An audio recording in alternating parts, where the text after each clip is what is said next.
प्रज्ञान YouTube channel में सभी सत्संगी जनों का एवं प्रबुद्ध श्रोताओं का हम स्वागत करते हैं। सभी को प्रेम पूर्वक जय शिव कहते हैं। जय शिव। पिछले आख्यानों में मुंडक, तैत्तिरीय, उसमें संसार की रचना के बारे में भी बताया गया और उसको और स्पष्ट रूप से क्रमानुगत ऐत्रेय उपनिषद में विस्तार से बताया गया कि संसार की रचना कैसे हुई। इस संबंध में आज का आख्यान प्रारंभ करेंगे।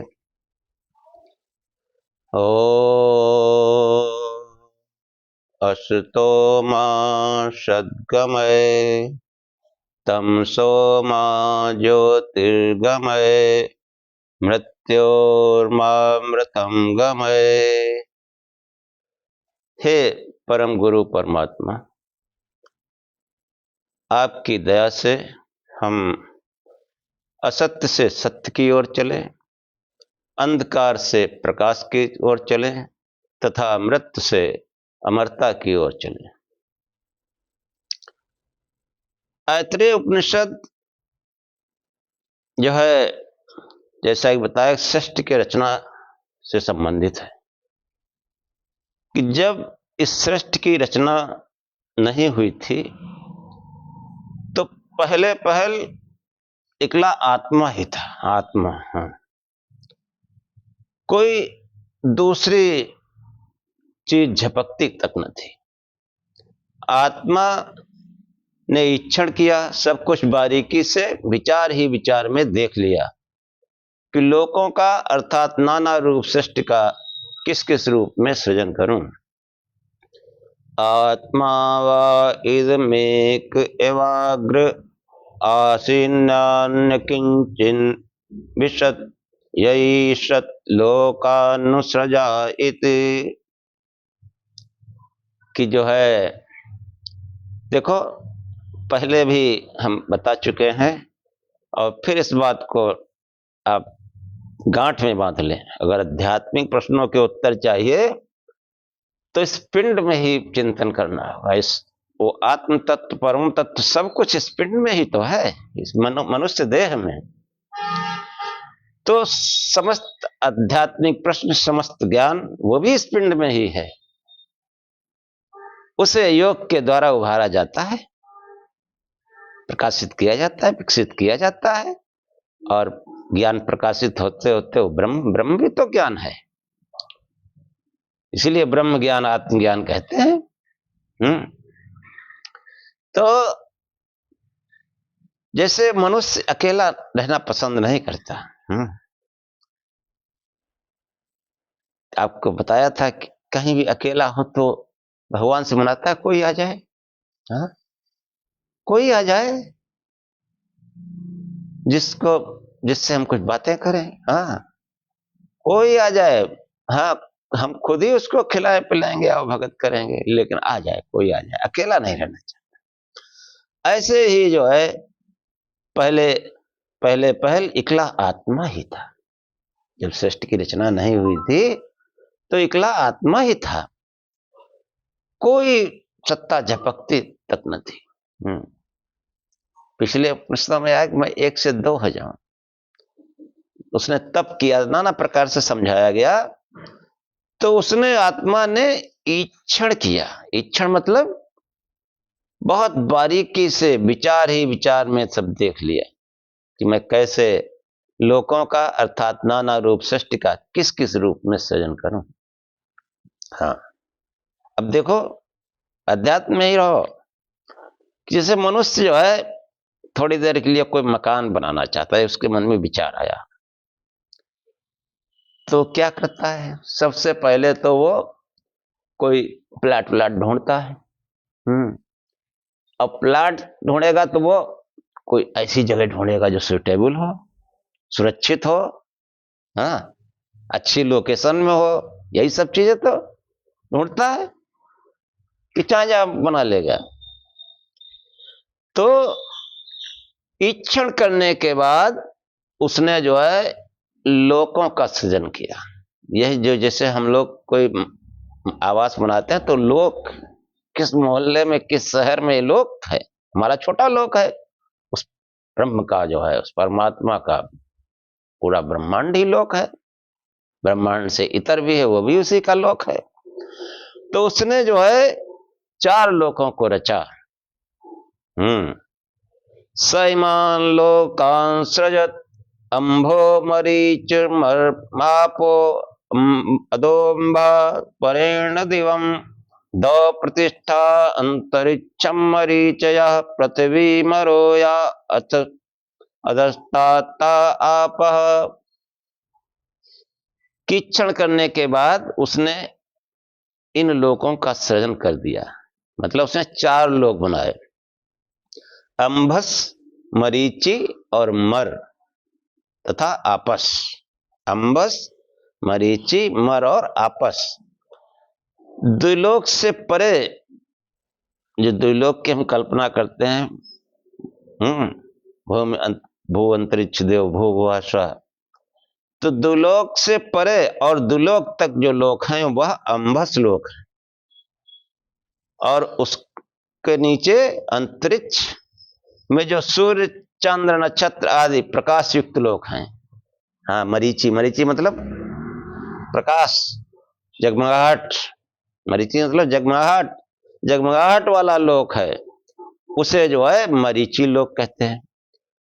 यह पृथ्वी जिसमें प्राणी उत्पन्न होते हैं और मरते हैं, तो पृथ्वी जो है मर लोक है, नहीं मृत्यु लोक है। हाँ, यहाँ आदमी पैदा होता है, मरता है। और ये पृथ्वी जिसमें प्राणी उत्पन्न होते हैं, मरते हैं, मर्त लोक है, मर लोक है। पृथ्वी के भी नीचे जो लोक है वो आपस लोक है। आपस अप माने नीचे। इसके उपरांत उसने फिर ईक्षण किया, ये सोचा कि लोक रचे गए, अब इन लोकों की रक्षा कैसे होगी। हाँ, इसे लोक तो सोच लिया आपने, और अब सुरक्षा सोचनी है। ऐसा ऐसे लोक में सृजन करूं, ऐसे लोक में मकान बनाऊं जहां हम सुरक्षित रहें। चोर जेब कतरों के पास नहीं बनाएंगे हम जानबूझकर। तो उसने सोचा कि इन लोकों की रक्षा कैसे होगी, इसलिए उसने लोकों के रक्षक लोकपालों को का भी सृजन किया। अब लोकपालों कैसे सृजन हुआ। उसने जल से जो है पुरुष को निकाला। अब यहां ध्यान देना, जिस विराट पुरुष की चर्चा आ रही, विराट पुरुष से पूर्व में भी था। देखो विराट पुरुष कैसे बना। जल का अर्थ पानी नहीं है यहां, अपितु पंच महाभूतों के सूक्ष्म रूप को, जिसके कारण रचना संभव हो सकती है, उसको जल कहा गया। उस जल से पुरुष निकाला। हाँ, यहां पर पुरुष का अभिप्राय उस विराट पुरुष से है। मतलब जिसे वो विराट पुरुष जिसे हिरण्यगर्भ कहा गया, हिरण्यगर्भ, उस पुरुष से जिसे जगह जगह हिरण्यगर्भ कहा गया, उस हिरण्यगर्भ को, विराट पुरुष को, हिरण्यगर्भ को रचने के बाद उसे मूर्छित किया गया। हाँ, मूर्छित मतलब बेहोश नहीं किया गया, मूर्छित। जैसे जो लोहार होता है तो कच्चा लोहा जब पीटता है तो उसको जो है वो दृढ़ हो जाए, पक्का हो जाए, तो उसे वो मूर्छित करता है। पानी में जो है उसको ऐसे डुबोता तो दृढ़ हो जाता है, उसमें जो कुछ गंदगी है वो बाहर हो जाती है और वो दृढ़ हो जाता है। ऐसे ही उस पुरुष को मूर्छित किया ताकि जो है दृढ़ हो जाए। विराट पुरुष तो प्रारंभ में कच्ची अवस्था में था, इसे मूर्छित करने की उसके परिपाक की आवश्यकता थी। उस ब्रह्म ने विराट पुरुष को तपाया। अभी तक विराट पुरुष एक अगड़ रूप में था, अगड़। जैसे कोई मूर्तिकार जो है, जब कोई मूर्ति बनाता है तो उसमें क्या करता है कि वो पहले एक ढांचा जैसा बना लेता है, अब फिर उसमें अंग प्रत्यंग जो है उसको उभारता है अपने कलाकारी से। ऐसे ही उस ब्रह्म ने विराट पुरुष को बनाया तो पहले कैसा था? अगड़ रूप में। बहुत ध्यान पूर्वक सुनना ये बातें।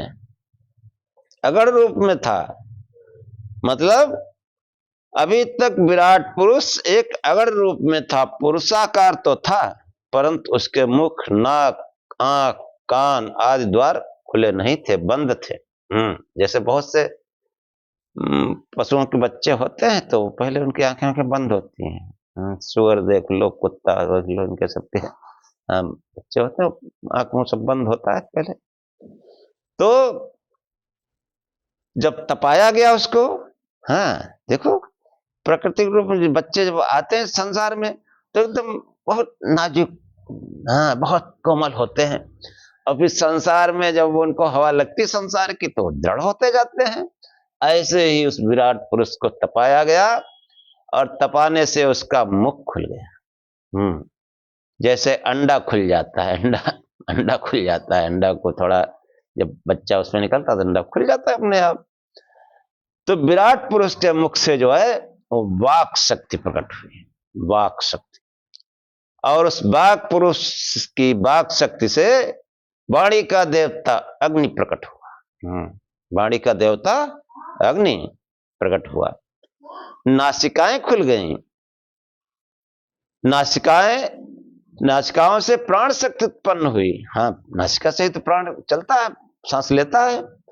और उस महापुरुष के प्राण से प्राण का देवता वायु प्रकट हुआ।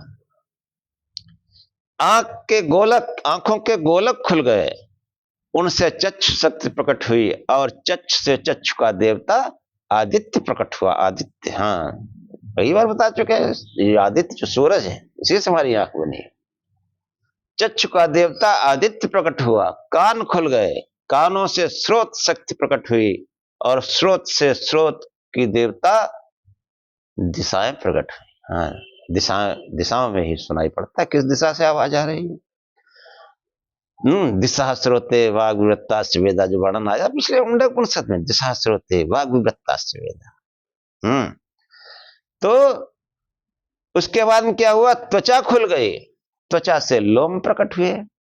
लोम, ये लोम जो प्रकट हुए, इसी से औषधियां और वनस्पतियां, हमारे लोम जो है वो हल्के हल्के लोम दिखाई पड़ते हैं, उस विराट पुरुष के लोम, उससे औषधियां और वनस्पतियां, जितने पेड़ पौधे आप देख रहे हैं सब उसके मानो लोम हैं। वनस्पत प्रकट हुए, हृदय खुल गया, हृदय से मन प्रकट हुआ, और मन से मन का देवता चंद्रमा प्रकट हुआ। नाभि खुल गई, नाभि से अपान प्रकट हुआ, अपान से अपान का देवता मृत्यु प्रकट हुआ। ये अपान ही मृत्यु का देवता है। अपान मतलब नीचे की ओर, अपान सही रहता है तुम्हारा हाजमा दुरुस्त होता है। जब मृत्यु आती है मनुष्य को, सबसे पहले उसका अपान देवता काम करना बंद कर देता है। भूखे गायब हो जाती है। अब भूख कब तक भूखा रहेगा? धीरे धीरे मृत्यु की ओर चला जाता है। तो अपान का देवता मृत्यु प्रकट हुआ, शिश्न खुल गया, उससे उत्पादक शक्ति प्रकट हुई, और उत्पादन शक्ति से उसका देवता जल प्रकट हुआ। जल ही उत्पादन शक्ति का आधार है, जल के बिना जीवन नहीं है। इस प्रकार चार लोकों को बनाकर अग्नि, वायु, आदित्य, दिशाएं, वनस्पति, चंद्रमा, मृत्यु तथा जल, इन 8 लोकपालों को अर्थात ब्रह्मांड के आधारभूत 8 तत्व को उस विराट पुरुष ने रचा, कि इनके बगैर ये लोक जो है ये सुरक्षित नहीं रह सकते। ये वस्तुएं चाहिए ही, वायु चाहिए, अग्नि चाहिए, वनस्पतियां चाहिए, और जो है दिशाएं भी चाहिए। तो इस सब जो है ये 8 देवता अग्नि, वायु आदि 8 लोकपाल मानो इस संसार समुद्र में आ पड़े, विराट पुरुष के से प्रकट हो गए, परंतु उनको कोई अपना ठिकाना नहीं मिला, वे रहे कहां। देखो बहुत ध्यान से सुनना कि कहां रहे। प्रकट होने के बाद उनके साथ भूख प्यास भी जोड़ दी गई, भूख प्यास। अब वो जब भूख प्यास जोड़ गई, अब ये देवता जो है उनको भूख लगने लगी है। हाँ, तो भूख से व्याकुल होकर वो अपने रचयिता से कहने लगे कि हमारा कोई ठिकाना तो बताइए जहां हम रहकर खाए पिए। हाँ, जैसे कोई आप फोर्स बुला ले रहे हो रक्षा के लिए, तो फोर्स को कुछ उसके खाने पीने की भी व्यवस्था करनी पड़ेगी, रहने की भी व्यवस्था करनी पड़ेगी, उचित व्यवस्था करनी पड़ेगी। ये थोड़े कहोगे मैदान में पड़े रहो, घास खा लो। नहीं, उनके खाने लायक कुछ हो, उनके रहने लायक कुछ हो। तो जो है विधाता ने उनके लिए गाय बनाई।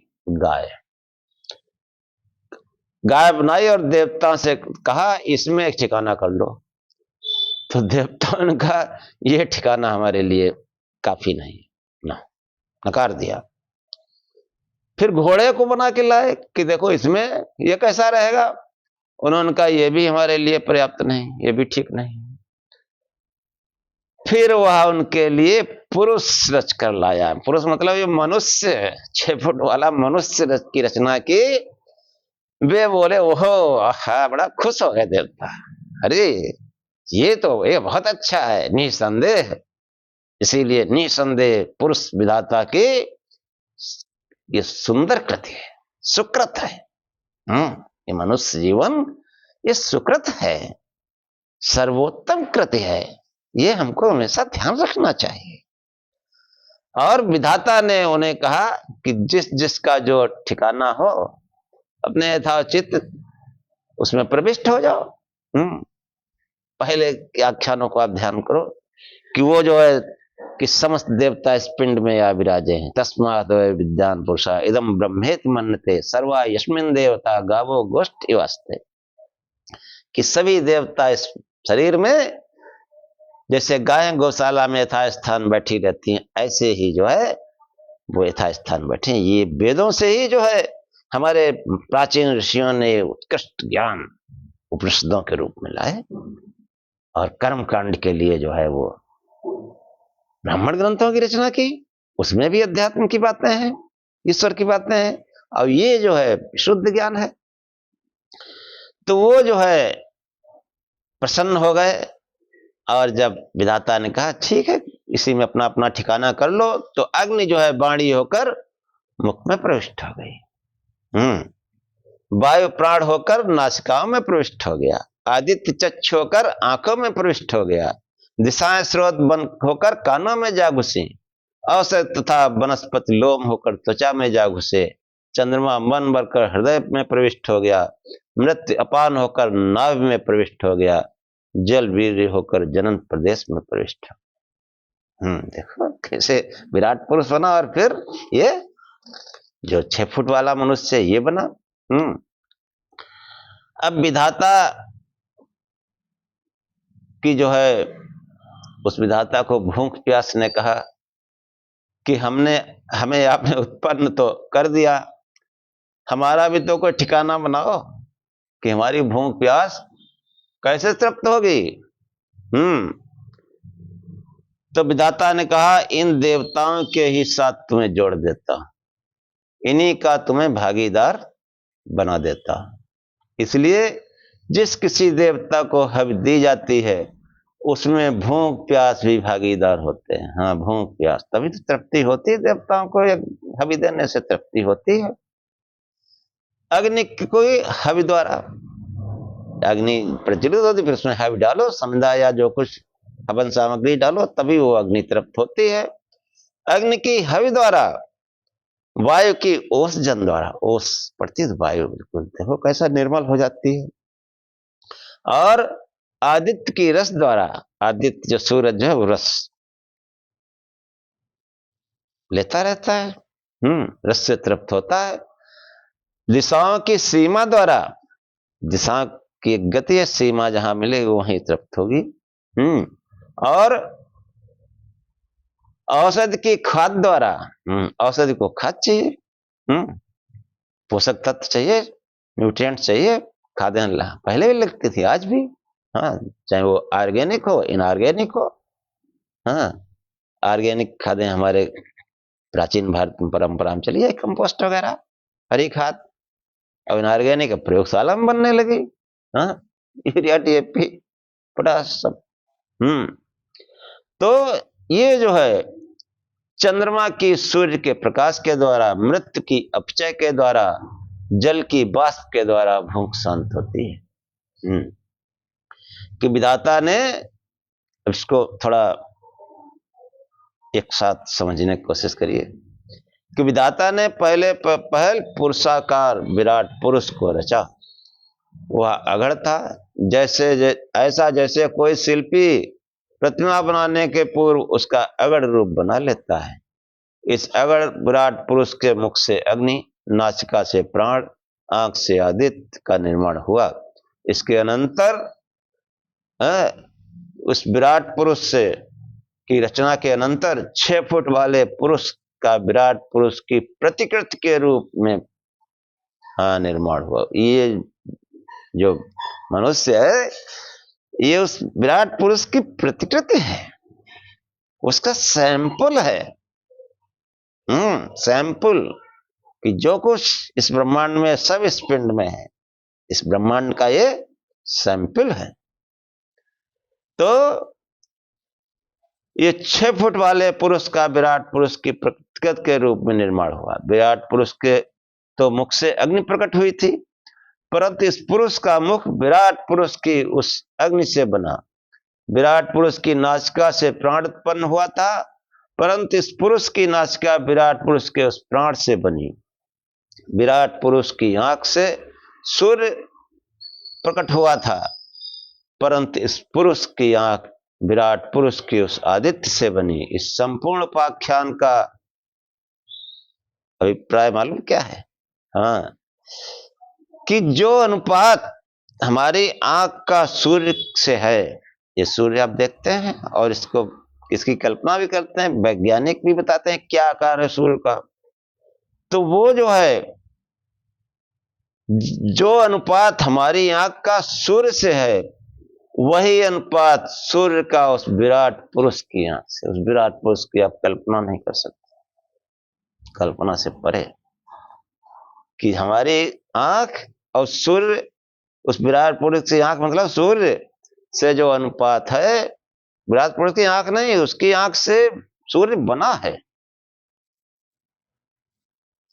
तो कल्पना करो विराट पुरुष का क्या आकार होगा। कि जो है हमारी आंख सूर्य के सामने क्या हैसियत रखती है, इसी प्रकार सूर्य उस विराट पुरुष की आंख के सामने क्या स्थिति रखता है। इतनी बड़ी है कि उस विराट पुरुष की आंख अग्नि, वायु, आदित्य आदि के संबंध में इसी अनुपात को सम्मुख रखते हुए पुरुष के रूप में अगर हम विराट पुरुष की कल्पना करें तो उसका मुख, नासिका, चक्षु कितना विशाल होगा। आदित्य उस विराट पुरुष की आंख नहीं है, परंतु उसकी आंख से आदित्य बना है। उसकी आंख से आदित्य बना है, तो फिर उसके नेत्र कितने विशाल हैं। अन्य सभी देवताओं के संबंध में यही अनुपात सामने रखते हुए इस प्रकरण में विराट पुरुष की कल्पना की गई। विराट पुरुष की, उस विराट पुरुष का यजुर्वेद में वर्णन है। चंद्रमा मनसो जाता, चक्षो सूर्यो जायत, श्रोताद वायुश्च प्राणश्च, मुखाद अग्निर्जायत, नीलग्रीवा सिद्धकंठा, सब बताया गया उसमें। हाँ, नीलग्रीवा, नीलकंठ, शूलपाणी, त्रिशूल धारण किए हुए। ये पुराणकारों ने खूब इधर उधर दौड़ाया उस विराट पुरुष की कल्पना को। तो साकार निराकार सब समझ में आएगा। और फिर भजन करो, शिव शिव जपो भाई, तब धीरे धीरे समझ में आएगा। तो प्रारंभ में क्या था? 4 लोक बने, अंबस, मरीचि, मर और आपस। इसका क्या अर्थ है? आसमान से ऊपर अंब अर्थात जल ही जल जैसा नीला दिखता है, इसलिए उसको अंबस लोक कहा है। इस नीले जल सरीखे आकाश में चमकते सूर्य चांद तारे दिखते हैं। जैसे मर मरीचिका को चमकने के कारण मरीचिका कहा जाता है, वैसे सूर्य चंद्र तारों को भी चमकने के कारण मरीचि कहा जाता है। ये मरीचि लोक इसीलिए कहा गया। इसके नीचे मरलोक है, जीने मरने वालों का मृत्यु लोक है, यह तीसरा लोक है। और इसके नीचे फिर जल ही जल है, या नीला आकाश है, जिसे अंबस कहने के स्थान पर आपस लोक कह दिया गया। आपस का अर्थ भी जल ही है। इस प्रकार अंबस, मरीचि, मर, आपस, ये 4 लोक हैं जो दिखते हैं। अब जो है वो जो भूख प्यास थी उसके संबंध में आख्यान आता है कि भूख प्यास जगत के रचयिता ने इच्छण किया, अपने रचय को अपने बनाया, उसको उसकी जांच की। हाँ, हम भी कोई चीज बनाते हैं फिर उसको चेक करते हैं कि कहीं कोई कमी वैसी तो नहीं रह गई, कोई गड़बड़ तो नहीं। ऐसे उसने भी जांच किया कि लोक रचे गए, लोकपाल रचे गए, लोकपालों का देवता प्रति अधिष्ठान पुरुष बनाया। अधिष्ठान, लोकपाल देवताओं का अधिष्ठान, ये मनुष्य शरीर देवताओं का अधिष्ठान है, देवताओं के रहने की जगह है। इन देवताओं को अच्छा अच्छा खिलाओ, अच्छा अच्छा भोग लगाओ, कोई पूजा की जरूरत नहीं, भोग अच्छा लगाओ। इसमें बीड़ी सिगरेट चुलम का धुआं मत फेंको, नहीं देवता नाराज हो जाएंगे। इसको मीट मुर्दा मत खिलाओ। मीट मतलब मुर्दा, क्या जिंदा कोई खाता है? अब मीट खाने के लिए इसको बनाया नहीं मनुष्य को। जो मांसाहारी प्राणी है वो देखो अपना ऐसे ही मुंह से फाड़ के खा लेते हैं। मनुष्य खा सकता है? नहीं खा सकता है। मांसाहारियों को पसीना नहीं आता है, इसके पसीना आता है। मांसाहारी जीभ से जल पीते हैं, ये तो होठ लगा के पानी पीता है, फिर भी नहीं मानते हैं, खाते हैं। तो ये जो है, जो पुरुष रचा गया, ये देवताओं का आधार है। देवता जो है वो बढ़िया बढ़िया खाते हैं, मेवा मिष्ठान खाते हैं, तो इनमें भी बढ़िया बढ़िया इनको खिलाओ। और उन देवताओं कैसे भोग लगाओगे? सब इसी पिंड में है। भोग का स्थान मुंह है, मुंह में बढ़िया बढ़िया चीजें खाओ भाई। देवता प्रसन्न, बिल्कुल भव्य दिव्य जीवन। हाँ, भव्य दिव्य जीवन बढ़िया बढ़िया खाओगे, अपने आप चमकते रहोगे। भजन करोगे तो वो अलग बात है, भजन करोगे तो और ज्यादा चमकोगे, नहीं भजन करोगे तब भी अगर खान पान सही है तो शरीर स्वस्थ है, आनंद ही आनंद है, सुख ही सुख है। हाँ, तो फिर जो है पुरुष बनाया, पुरुष में अग्नि वायु आदि सब देवता प्रतिष्ठित हो गए। भूख प्यास को भी इन्हीं का हिस्सेदार बनाया। भूख प्यास की शांति के लिए, इन देवताओं की तृप्ति के लिए अन्न को रचा। भूख प्यास कैसे तृप्त होगी? अन्न को रचा। अब अन्न रचना का कार्य जल से होता है। पहले भी जल में से पुरुष को निकाला गया, अब फिर रचना के कार्य के लिए जलों को तपाया गया। हाँ, जलों को तपाया गया। जलों का रस तपकर ही तो भिन्न भिन्न प्रकार की मूर्तियां उत्पन्न होती हैं। जलों के तपने से जो मूर्ति उत्पन्न हुई वही अन्न है। अगर जल न हो तो कोई औषध वनस्पति चलेगी नहीं। ये जल ही अंत तक तपता रहता, तपते तपते तपते तपते फिर जब तप के बिल्कुल औषध बिल्कुल सूख जाती तब इससे अन्न निकलता है। तो जल ही तपता रहता है। जल पानी न, गेहूं पानी न दो, देखें कैसे हो जाएगा? हो गई नहीं। और सूखे, बिल्कुल सूखे खेत में बो दो, कुछ नहीं होगा। तो जल ही जो है तपता। जल का मतलब वही जल है जिससे विराट पुरुष निकाला गया। इसमें भी तमाम खाद पानी और सब कुछ प्राकृतिक रूप से मिला है, कुछ जो है लाया जाता है केमिकल वाला, तो उससे जो है अन्न बनता है। उपनिषदों में जहां जहां रचना का निर्माण का वर्णन है वहां वहां तप का वर्णन अवश्य है। कुछ रचने के लिए तप आवश्यक है। हाँ, देखो किसान कितना तप करता है, तब जाके अन्न पैदा होता है जो हम लोग खाते हैं शहरों में। उसका तप अगर देखा जाए किसान का, तो उसको, वो तो बेचारा ही रहता है, उसको अपने तप का, उस मेहनत का कहां फल मिल पाता है।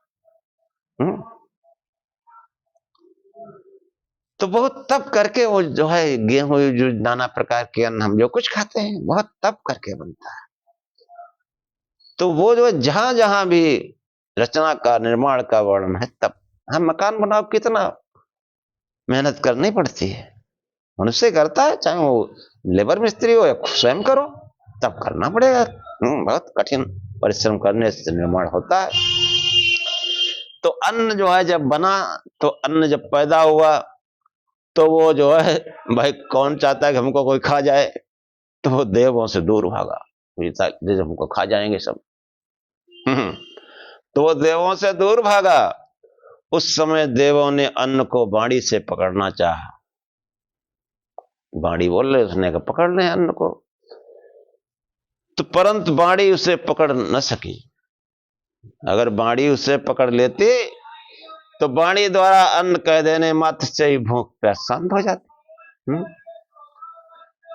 तब उन्होंने अन्न को प्राण से पकड़ना चाहा, परंतु प्राण वे जो है उसे पकड़ भी नहीं सके। अगर प्राण पकड़ लेते तो अन्न को सूंघने से ही तृप्ति हो जाया करती। फिर उन्होंने अन्न को आंख से ग्रहण करना चाहा, परंतु आंख से भी उसे ग्रहण न कर सके। अगर आंख से ग्रहण कर सकते तो अन्न को देखते ही तृप्ति हो जाती, भूख प्यास शांत हो जाती। हाँ, पुस्तक शैली है, देखो कितना अच्छा। हाँ, लोग तो उल्टे सीधे प्रश्न करते हैं कि मुंह की जगह आंख से खाने लगता, कान से खाने लगता, कैसे खाने लगता। तब उन्होंने अन्न को स्रोत से ग्रहण करना चाहा, परंतु स्रोत से भी उसे ग्रहण न कर सके। अगर स्रोत से ग्रहण कर सकते तो फिर अन्न शब्द सुनकर ही मनुष्य तृप्त हो जाया करता। तब उन्होंने अन्न को त्वचा से ग्रहण करना चाहा, परंतु त्वचा से भी उसे ग्रहण न कर सके। अगर त्वचा से ग्रहण कर सकते तो अन्न को सूंघ कर ही तृप्ति हो जाती।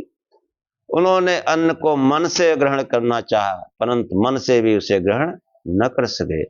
अगर मन से ग्रहण कर सकते तो अन्न का ध्यान करके ही भूख प्यास शांत हो जाती। उन्होंने अन्न को जन्नेंद्रिय से ग्रहण करना चाहा, परंतु उससे भी वे ग्रहण न कर सके। अगर उससे ग्रहण कर सकते तो अन्न को त्याग कर ही तृप्ति हो जाती। हाँ, जैसे टट्टी पेशाब करते तो अन्न को त्याग कर तृप्ति हो जाती। तब देवों ने अन्न को अपान से पकड़ना चाहा। अपान, जो मृत्यु का देवता, वह जो है उसने अन्न को पकड़ लिया। अपान अगर सही है तो अन्न भूख, हाँ भूख लगेगी, खाओ, खा जाओ या खाओ। हाँ, अपान मतलब वो बिल्कुल पेट साफ है। हाँ, तो चाहता भूख। तो वो जो है अपान वायु नाभ के नीचे प्रदेश में रहती है, वो समावस्था में रहे तो अन्न पकड़ा जाता है। पेट और आंतों में विचरने वाली प्राण शक्ति ही अपान है। उसके बिगड़ने पर अन्न का पाचन शिथिल हो जाता है। ये जो अपान वायु है वह अन्न को ग्रहण करने वाली वायु है। ये वायु क्या है, मानो अन्नायु है। वायु का अर्थ है बा आयु, जिसके रहने पर प्राणी जीवित रहेगा, न रहने पर नहीं रहेगा। परंतु उपनिषदकार कहते हैं कि वह आयु आ प्लस आयु मानो अन्नायु है, अर्थात अन्न पर ही आयु है, अन्न के बिना आयु नहीं है। बिना अन्न का कैसे जिंदा रहेगा आदमी, इसलिए वो अन्नायु है। और जो वायु है वो भी, सांस न लो तो कैसे जिंदा रहोगे, दोनों। हाँ, और सांस चलेगी वो अन्न के पावर से। हाँ, इसलिए वो भी अन्नायु है। फिर जो है रचयिता ने लोक रचे, लोकपाल रचे, पुरुष रचा, अन्न रचा, और ये पूरा उसका जो है निर्माण हो गया। हाँ, अब जीवात्मा की बारी आई। उसने इच्छण किया कि मेरे बिना पुरुष से भौतिक देह कैसे रहेगा। अब वो सोचने लगा मैं इस शरीर में किस मार्ग से प्रविष्ट करूं। उसने कहा शरीर में वाणी बोलती मालूम पड़ती है, प्राण चलता मालूम पड़ता है, आंख देखती प्रतीत होती, कान सुनता जान पड़ता है, त्वचा स्पर्श करती, मन ध्यान करता, अपान और शिष्ट स्वयं काम करते प्रतीत होते हैं। परंतु क्या यह सब मेरे बिना काम हो रहा है? अगर नहीं तो मैं कौन हूं, मेरा स्थान कहाँ है? यह सोचकर जीवात्मा देह की जो सीमा है, जहां देह समाप्त होता है, उस कपाल को दो भागों में विदीर्ण कर यानी फाड़ कर इसी द्वारा देह में प्रविष्ट हुए। कपाल ये जो ब्रह्मरंध्र कहा जाता है, ये जो दो हिस्से हैं इसी में स्थित हो गया। इसीलिए इस द्वार को विद्रत कहते हैं। विद्रत का अर्थ है विदारण, फाड़ना। ये दोनों कपाल अलग अलग हैं, फटे हुए हैं शरीर में जब जीवात्मा इस स्थान में रहता है। हाँ देखो उस ब्रह्मरंध्र में नंदनवन, वही नंदनवन है, नंदनवन वही है। इस जो है मतलब इन दोनों कपाल अलग अलग फटे हुए शरीर में जब जीवात्मा इस स्थान में रहता है तब उसे परम आनंद प्राप्त होता है। इसलिए इस स्थान को नांदन कहते हैं। हाँ हम लोग नांदन वन बना लिया। अरे नांदन ये इस शरीर में है। जो विद्रत का स्थान है, जो ब्रह्मरंध्र है, वो नांदन वन है, वहां भ्रमण करना चाहिए। नांदन स्थान में जीवात्मा का वास और मृत्यु के समय नांदन स्थान में रहकर विद्युत मार्ग से जीवात्मा का निर्गमन, यही योगी का ध्येय है। उपनिषदकार कहते हैं कि जब जीवात्मा शरीर में रहता है तो तीन अवस्थाओं में रहता है। अवस्थाओं में तीन स्थानों में रहता है। निम्न विचारों के जीव नीचे के स्थानों में, मध्य विचारों के जीव मध्य स्थान में और उच्च विचारों के जीव उत्तम स्थान नांदन स्थान में रहते हैं। उपदेश देते हुए ऋषि ने उंगली से बताया कि ये उत्तम आवसत है, मध्यम आवसत है, निकृष्ट आवसत है। आवसत अर्थात स्थान। जीवात्मा इन तीन स्थानों में रहता हुआ शरीर की तीन अवस्थाएं उत्पन्न करता है। ये अवस्थाएं हैं जागृत, स्वप्न, सुषुप्ति। हाँ जो पहले मानव चेतना में जो ओंकार के स्वरूप में बताए। परंतु ऋषि ने इन तीन अवस्थाओं को सोई हुई अवस्था कहा। सोई हुई अवस्था। हाँ सुषुप्ति में तो बिल्कुल नहीं सो जाता है। शरीर की इन तीन अवस्थाओं में रहता हुआ भी जीव जब तक ब्रह्म का साक्षात्कार नहीं कर लेता वह सोया ही रहता है।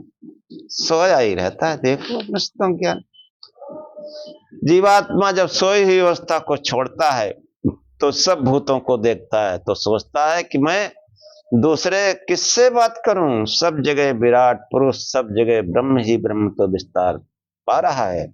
उसे सब जगह ब्रह्म के ही दर्शन होने लगते हैं और वह कह उठता है इदम अदर्शम, यह मैंने देख लिया। अर्थात ब्रह्म ही सामने ही तो दिख रहा है, दूर कहां है। सुसुप्ति को कोई भजन ध्यान करके पार कर जाए। तो ये जो है इदम आदर्शम, पुरुष के देह का आधार अन्न है। अन्न का ग्रहण अपान वायु से होता है। ये स्पष्ट कर देने के बाद ऋषि ने अपने ढंग से उपदेश किया कि देह का धारण आंख, नाक, कान आदि से नहीं परंतु उस जीवात्मा से होता है। जीवात्मा जब तक सोया रहे तब तक उसे कुछ मालूम नहीं होता। जब वो जाग जाए, उसके ज्ञान नेत्र खुल जाए तो वह शरीर में ब्रह्मांड में मैंने ये देख लिया यह कहकर उसके दर्शन करने लगता है। तांत्रिक लोग इस स्थल का अर्थ करते हैं कि जीव सोया हुआ कुंडलनी के जगाने से जागता है। हाँ ध्यान करो तो कोई चमक आएगी, कोई प्रकाश आएगा, समझ लो कुंडलनी जागृत हो गई। पहले भी कई बार बता चुके हैं। उसके तीन अवसत हैं। वो कुंडली जो उसको जागृत अवस्था, उसके तीन अवसत हैं कि जो है पहला है मूलाधार, दूसरा है हृदय, तीन ही चक्रता है। हृदय स्थान मतलब अनाहत और ब्रह्मरंध्र कि मूलाधार, हृदय तथा ब्रह्मरंध्र कुंडलनी जागती हुई नीचे से ऊपर जाती हुई अंत में ब्रह्मरंध्र में पहुंच जाती, जिसे यहाँ नांदन वन कहा गया। वहां पहुंचकर आत्मा ब्रह्म के साक्षात दर्शन करता है। इसलिए जो है वो कहता है इदम दर्शनम, यह मैंने देख लिया। उपनिषदों में ब्रह्म के साक्षात दर्शन का अनेक स्थानों पर वर्णन है। तो वे प्रत्यक्षम ब्रह्म वदिष्याम, मैं तुझे प्रत्यक्ष ब्रह्म कहूंगा।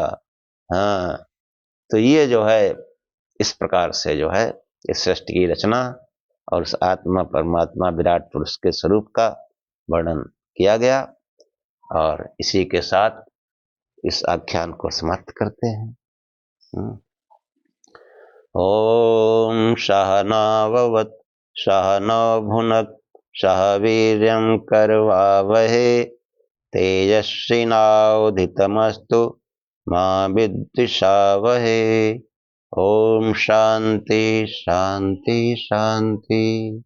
हे परमात्मा, हम दोनों की साथ साथ रक्षा करें, हम श्रोता और वक्ता की साथ साथ रक्षा करें, साथ साथ पालना करें, हम दोनों साथ साथ बल को बढ़ाएं, पराक्रम करें, हमारा पढ़ा पढ़ाया एक साथ संसार में फैले, तेजस्विता को प्राप्त करें, हम आपस में द्वेष न करें। हे परमात्मा, हम दोनों को त्रिविध शांति प्राप्त हो, दैहिक दैविक भौतिक किसी प्रकार का कष्ट संताप हमारे जीवन में न हो, त्रिविध ताप से शांति प्राप्त हो। ओम शांति शांति शांति। जय शिव।